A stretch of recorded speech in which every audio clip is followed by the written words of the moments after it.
کاتێک سوپای ئەمریکا کشانەوەی خۆی لە ئەفغانستان تەواو کرد لە مانی هەشتی ساڵی ڕابردوودا، سوپای ئەفغانستان وەک دۆمینۆ لە سەرانسەری وڵاتەکەدا ڕووخا.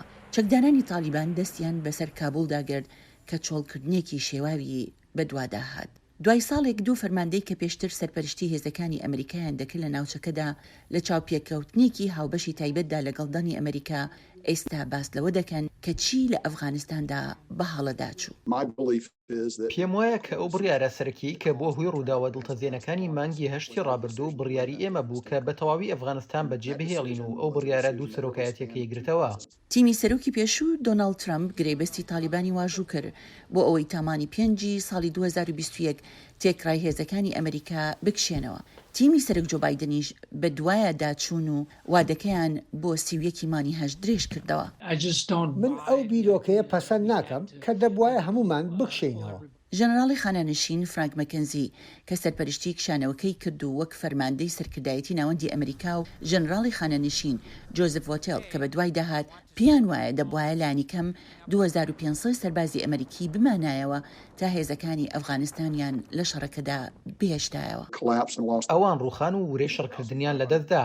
ئەڵبەتە 2500 سەرباز زنجیرەیەک بنکەی بچووک و پتەوی لە ئەفغانستان بۆ دابیندەکردین کە بنکەی ئاسمانی باگرامی دەگرتەوە. توانای ئەوەمانی پێدەدا کە بەردەوام بین لە پشتگیریکردنی سیستەمی لۆجستیکی ئەفغانستان، توانای پێدەداین کە بەردەوام بین لە پشتگیریکردنی هێزی ئاسمانی ئەفغانستان لەوێەوە. سەرۆک جۆ بایدنی ساڵێک لەمەوبەر بەرگری لە بڕیارەکەی کرد بۆ کشانەوەی سەرجەم هێزەکانی ئەمریکا. بڕیار نەبوو ئەو شەڕە بۆ هەمیشە درێژ بکەمەوە و نەکشانەوەش بۆ هەمیشەیم درێژ دەکردەوە. بۆ ئەوانەی داوای دەیەی سیام شەڕ دەکەن لە ئەفغانستان، من پرسیار ئەەکەم ئایا بەرژەوەندی نیشتمانی گرنگ چیە لێرەدا؟ پێم وایە تەنها یەکێکمان هەیە کە ئەویش دڵنیابین لەوەی ئەفغانستان هەرگیز نەتوانرێت بۆ هێرشکردنە سەر وڵاتەکەمان بەکار بهێنرێت. سەرۆک بایدن هێشتا پابەندە بە بڕیارەکەی، ئاماژەی بەهێرشێکی ئەم دوایەی ئەمریکا دەکات کە ئەیمەن زەواهری سەرۆکی قاعیدەی کوشت و وەک بەڵگەیەک کە استراتیژێتی ئەمریکا کە پێی دەوترێت بڕنگاربوونەوەی تیرۆر کار دەکات. بەڵێنێکم بەگەلی ئەمریکادا کە لە ئەنجامدانی ئۆپراسیۆنی کاریگەری دژە تیرۆر لە ئەفغانستان و دەرەوەی ئەفغانستان بەردەوام دەبین. ئێمەش تەنها ئەومان کردووە.